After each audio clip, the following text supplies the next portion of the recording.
வணக்கம், welcome to orange candy. இன்றைக்கி நம்ம பார்க்க போகிற ரெசிபி வந்து இன்ஸ்டன்ட் நூடுல்ஸ் வச்சு எப்படி சூப்பரான டேஸ்டியான க்ரீமியான சீஸியான இட்டாலியன் ஸ்டைலில் வந்து சீஸ் நூடுல்ஸ் எப்படி செய்யறதுன்னு வாங்க பார்க்கலாம். ஸோ அது செய்யறதுக்கு தேவையான பொருளும் சேமூர் என்னன்னு வாங்க பார்க்கலாம்.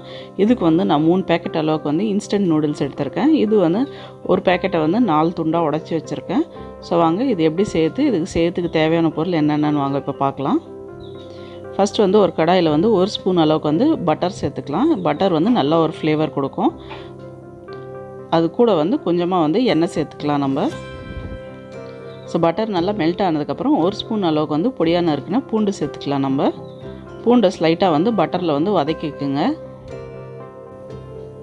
அடுத்ததாக வந்து இதில் வந்து அரை வெங்காயம் வந்து பாதியாக வந்து பொடியாக கட் பண்ணி இதில் சேர்த்துக்கலாம், பாதி வெங்காயம். அடுத்ததாக வந்து இதில் வந்து ஒரு குடை மிளகா வந்து சின்ன சின்ன க்யூப்ஸாக நறுக்கி சேர்த்துக்கலாம். ஸோ இந்த ரெசிப்பியில் உங்களுக்கு விருப்பமான எந்த காய் வேணாலும் சேர்த்துக்கலாம். நீங்கள் ஸ்வீட் கார்ன், குடை மிளகா, அப்புறமா ஆலிவ்ஸ் எது வேணாலும் நீங்கள் சேர்த்துக்கலாம். இல்லைனா காய் இல்லாமல் கூட இந்த ரெசிப்பியை செய்யலாம். வெறும் பூண்டும் வெங்காயம் மட்டும் போதும் உங்களுக்கு. ஸோ எந்த காயும் இல்லைன்னா கூட நீங்கள் டக்குன்னு அந்த மாதிரி சேர்த்துக்கலாம். இல்லைனா காய் இருந்துச்சுன்னா கூட கேரட் அதெல்லாம் கூட நீங்கள் சேர்த்துக்கலாம். ஸோ காயெல்லாம் ஸ்லைட்டாக அதோட ராஸ்மெல் போகிற வரைக்கும் நல்லா வந்து வதக்கிக்கங்க, 1-2 நிமிஷம். அடுத்தது இதில் வந்து நம்ம தண்ணிக்கு பதிலாக பால் சேர்க்க போகிறோம். ஸோ அதுவும் நல்ல ஒரு ஃப்ளேவர் கொடுக்கும் நம்மளுக்கு. ஸோ ஒரு பேக்கெட்டுக்கு 1.5 கப் அளவுக்கு தண்ணினா, ஸோ ஒரு பேக்கெட்டுக்கு 1.5 கப் அளவுக்கு வந்து பால் வந்து இதில் சேர்த்துக்கலாம் நம்ம. ஸோ நல்லா க்ரீமியாகவும் டேஸ்டியாகவும் இருக்கும் நம்மளோட நூடுல்ஸ். ஸோ 3 பேக்கெட்டுக்கு வந்து நான் 4.5 கப் 4.5 கப்ஸ் ஆஃப் மெஷரிங் கப்பில் வந்து பால் வந்து நான் சேர்த்துக்கிறேன். சேர்த்துட்டு இதில் வந்து 1 ஸ்பூன் அளவுக்கு வந்து சில்லி ஃப்ளேக்ஸ் சேர்த்துக்கலாம். அப்புறம் 1 ஸ்பூன் அளவுக்கு வந்து மிக்சட் ஹர்ப்ஸ் இல்லைனா ஆரிகானோ எது உங்கள் கிட்டே இருக்கோ அது சேர்த்துக்கோங்க. அப்புறம் அரை ஸ்பூன் அளவுக்கு வந்து மிளகுத்தூள் சேர்த்துக்கலாம். அப்புறம் தேவையான அளவுக்கு உப்பு சேர்த்துக்கலாம். சேர்த்துட்டு இதெல்லாமே வந்து நல்லா வந்து மிக்ஸ் பண்ணி விடுங்க. பாருங்கள், பார்க்கறதுக்கே நல்லா அருமையாக இருக்குது, கலரு வெள்ளை கலரில். ஸோ இந்த ஸ்டேஜில் வந்து நம்ம உடச்சி வச்சுருக்க இன்ஸ்டன்ட் நூடுல்ஸ் வந்து இதில் சேர்த்துக்கலாம். ஸோ இந்த நூடுல்ஸ் வந்து இந்த பாலில் வந்து நல்லா வேகணும். நூடுல்ஸ் சேர்த்ததுக்கப்புறம் நம்ம இதை மூடி போட்டுட்டு சுமாராக ஒரு 4-5 நிமிஷம் போல் நம்ம நூடுல்ஸ் வந்து வேகட்டோன்னு பால்லே வந்து மூடி போட்டு வேக வச்சுக்கலாம். இப்போ பாருங்கள், நல்லா ஒரு 4 நிமிஷம் ஆகிடுச்சு. பாருங்கள், நல்லா நம்ம நூடுல்ஸ் வெந்துருச்சு. தானாகவே பாருங்கள் எல்லாம் பிரிஞ்சு வர ஆரம்பிச்சிருச்சு. இப்போ இது வந்து நல்லா வந்து மிக்ஸ் பண்ணி விடுங்க. அடுத்ததாக வந்து இது சீஸியாக இருக்கிறதுக்காக வந்து நம்ம இதில் வந்து 2 க்யூப்ஸ் ப்ராசஸ்டு சீஸ் வந்து திருகி சேர்த்துக்கலாம். ஸோ இதில் வந்து மாசரல்லா சீஸ் சேர்க்காதீங்க. இதில் வந்து ப்ராசஸ்டு சீஸ் க்யூப்ஸ் தான் நம்ம வந்து சீஸ் க்யூப் இருந்தால் அது மட்டும் திருகி சேர்த்துக்குங்க. ஸோ இது வந்து நான் 3 பேக்கெட்டுக்கு வந்து 2 சீஸ் க்யூப் வந்து திருகி கிரேட் பண்ணி சேர்த்துக்கிறேன் நான் இதில்.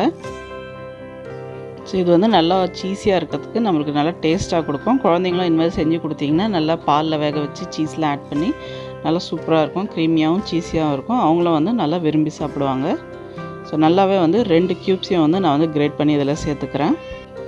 இப்போ சீஸை சேர்த்ததுக்கப்புறம் இது வந்து நல்லா கலந்து விடுங்க. இது வந்து நம்ம சூட்லேயே வந்து நல்லா உருகிடும், மெல்ட் ஆகி நல்லா பால் கூட சேர்ந்து கலந்துடும் அது.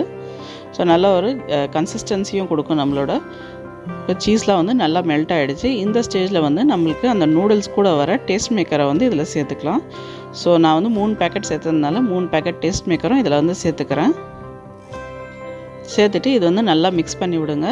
இப்போ பாருங்கள், நல்லா ஒயிட்டாக இருந்துச்சு. இப்போ நம்ம டேஸ்ட் மேக்கர் சேர்த்தோன்னா ஸ்லைட்டாக வந்து ஒரு ரெட்டிஷ் டிஞ்ச் வர ஆரம்பிச்சிச்சு. பார்க்கறதுக்கே நல்லா க்ரீமியாகவும் இருக்குது. நல்லா வந்து கலந்து விடுங்க இதை.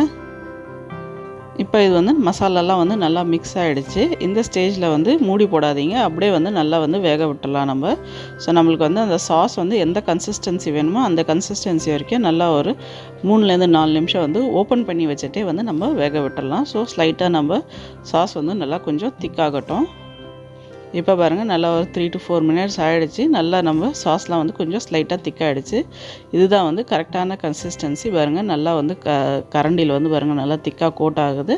இந்த ஸ்டேஜ் வரைக்கும் திக்காக்கிக்கோங்க, ரொம்ப திக்காக்காதீங்க, ஏன்னா ஆறுனுச்சுன்னா ரொம்ப கெட்டியாகிடும். ஸோ இந்த கன்சிஸ்டன்சிலே வந்து ஸ்டவ் ஆஃப் பண்ணிடலாம் நம்ம. இப்போ பாருங்கள், சூப்பரான க்ரீமியான டேஸ்டியான நூடுல்ஸ் ரெடி. வாங்க இது வந்து நம்ம ஒரு பிளேட்டில் வச்சு சர்வ் பண்ணிடலாம். இப்போ பாருங்கள், சூப்பரான க்ரீமியான டேஸ்டியான சீஸியான இட்டாலியன் ஸ்டைல் சீஸ் நூடுல்ஸ் வந்து ரெடி ஆகிடுச்சு. இது மாதிரி செஞ்சு கொடுத்தீங்கன்னா குழந்தைங்களாவும் நல்லா விரும்பி சாப்பிடுவாங்க. நல்லா சாப்பிட்றதுக்கும் நல்லா ரிச்சாகவும் க்ரீமியாகவும் இருக்கும், அப்புறம் சீஸியாகவும் இருக்கும். கண்டிப்பாக இந்த ரெசிபி ட்ரை பண்ணி பாருங்கள். ட்ரை பண்ணி பார்த்துட்டு எப்படி இருந்துச்சுன்னு வந்து கமெண்ட் செக்ஷனில் சொல்லுங்கள். அப்புறம் இந்த வீடியோ உங்களுக்கு பிடிச்சிருந்தால் லைக் பண்ணுங்கள், ஷேர் பண்ணுங்கள். அப்புறம் மறக்காமல் எங்கள் சேனல் ஆரஞ்சு கேண்டிக்கு சப்ஸ்கிரைப் பண்ணுங்கள். கூட வந்து பெல் ஐக்கன் சிம்பிளை ப்ரெஸ் பண்ண மறக்காதீங்க. அப்போ தான் எங்கள் சேனலோட உடனடி நோட்டிஃபிகேஷன் உங்களுக்கு வரும்.